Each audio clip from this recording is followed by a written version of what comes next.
Transgender মানে যাদেরকে আমরা আর কি হিজড়া বলে থাকি, এদেরকে দেখলে আমাদের কখনো কখনো হাসি পায়, কখনো রাগ হয়, আবার কখনো কখনো খারাপও লাগে। কারণ ওপরে যিনি আছেন তিনি কাকে মেল বানাবে, কাকে ফিমেল বানাবে, কাকে ট্রান্সজেন্ডার বানাবে, সেটা সম্পূর্ণভাবে সেই ওপরে যিনি আছেন তিনিই জানেন। আমরা কেউ আগে থেকে জানতে পারি না যে কে কিভাবে এই পৃথিবীতে আলো দেখবে।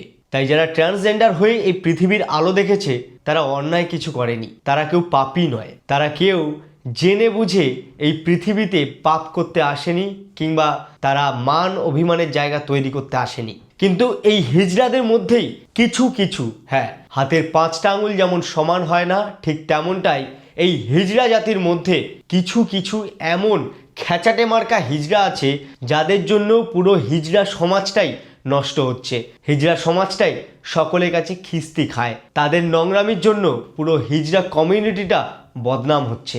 দেখুন, এখন সরকার থেকে মেল, ফিমেল, ট্রান্সজেন্ডার এই 3টে অধিকারই সম্পূর্ণভাবে ধার্য করে রেখেছে। 3টে জায়গাতেই আপনারা অ্যাপ্লাই করতে পারবেন, সেটা পড়াশোনার ক্ষেত্রে হোক কিংবা অন্য কোনো কাজের ক্ষেত্রে।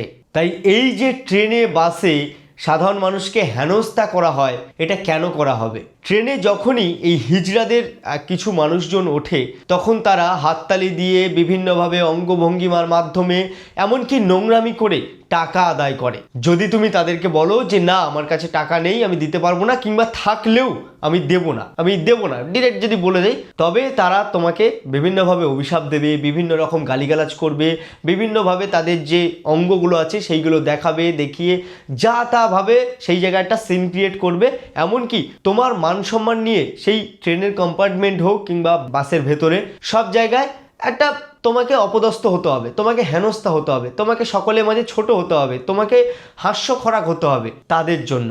এটা কেন হতে হবে? তারপরে যখন দুটো মানুষ অনেক অপেক্ষার পরে তাদের সন্তানকে জন্ম দেয়, তখন জন্ম দেওয়ার ঠিক পরেই, সেটা 20 দিন হোক, 1 সপ্তাহ 2 সপ্তাহ পরেই এই হিজড়ারা বাড়িতে এসে রীতিমতো দাদাগিরি করে, গুন্ডাগিরি করে। 50,000, 1 লাখ এত টাকা দিতে হবে, না হলে তোমার বাচ্চার এই হয়ে যাবে, এই আমাকে এই দিতে হবে, না হলে এখানে দেখতে পারবে হাঙ্গামা হয়ে যাবে।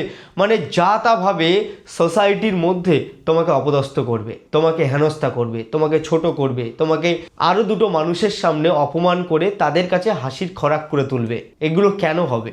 এই 50,000, 1 লাখ, 30,000, 20,000 এই যে টাকাগুলো আপনারা ধার্য করেন, সেটা তো আপনারা শুধু মুখে বলে দেন, কিন্তু যে দেবে সে কি পরিস্থিতিতে রয়েছে, সে কিভাবে সেই টাকাটা উপার্জন করে তারপরে সংসার চালায়, সে কিভাবে সেই টাকাটা আপনার হাতে তুলে দেবে, এইটা আপনারা কেন ভাবেন না? একটা মানুষকে যখন আপনারা টাকাটা দাবি করছেন তখন আপনারা ভাবছেন না যে সে কি পরিস্থিতিতে রয়েছে, সে আদৌ সেই টাকাটা আমাদের দিতে পারবে কিনা। তারা একটা সন্তানকে জন্ম দিয়েছে বলে এই নয় যে সে আপনাদেরও দায়ভার নিয়ে নিয়েছে।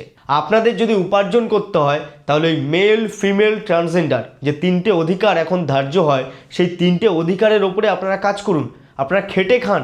আপনারা কেন এইভাবে হাত পেতে, মানে এটা ভিক্ষা করাই বলে, কেন এইভাবে ভিক্ষা করবেন, কেন এইভাবে জুলুমবাজি করবেন, দাদাগিরি করবেন, গুন্ডাগিরি করবেন? এদের মধ্যে এমন এমন কিছু মানুষ রয়েছে যারা বোঝে, অ্যাকচুয়ালি তাদের বোঝার ক্ষমতাটা রয়েছে যে হ্যাঁ ও যেটা দিচ্ছে তাতে সে যদি সন্তুষ্ট হয়, আমি যদি সন্তুষ্ট হই, তাহলে ব্যাপারটা ওখানেই মিটে গেল। সে সেটা দিতে পারছে না, তাই জন্য তার উপরে আমি জুলুমবাজি করব, তাকে উল্টোপাল্টাভাবে অঙ্গভঙ্গিমার মাধ্যমে তার গোপন অঙ্গে আমি হাত দেবো, তাকে উল্টোপাল্টা গালিগালাজ করবো, অভিশাপ দেবো। এইসব নোংরামিগুলো কেন হবে? আর তোরা ভিক্ষা করে খাচ্ছিস ভাই, তোরা কোনো ভালো কাজ করে খাচ্ছিস না, ভিক্ষা করে তারপরে তোদের পেট চালাচ্ছিস। তো সেই ভিক্ষাটা যদি আমরা না দিতে চাই তাহলে তোরা নিবি না, যে দেবে তার থেকে নিবি, সিম্পল ব্যাপার।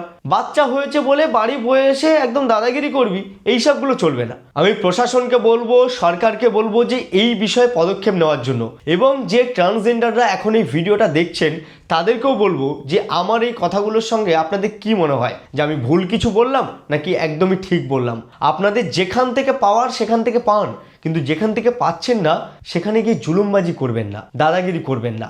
মানুষ আপনাদেরকে টাকা পয়সা দেওয়ার জন্য উপার্জন করে না, মানুষ কষ্ট করে উপার্জন করে। ওই যে আপনারা বাড়ি বয়ে গিয়ে 50,000, 1 লাখ, 30,000, 20,000 টাকা চেয়ে বসেন, এই টাকাটা সে কিভাবে উপার্জন করছে, সে কিভাবে মাথার ঘামকে পায়ে ফেলছে, সেটা একমাত্র সেই জানে। তাই জুলুমবাজি করার আগে, দাদাগিরি করার আগে একটু ভাবুন, শিক্ষিত হন, ভদ্র হন।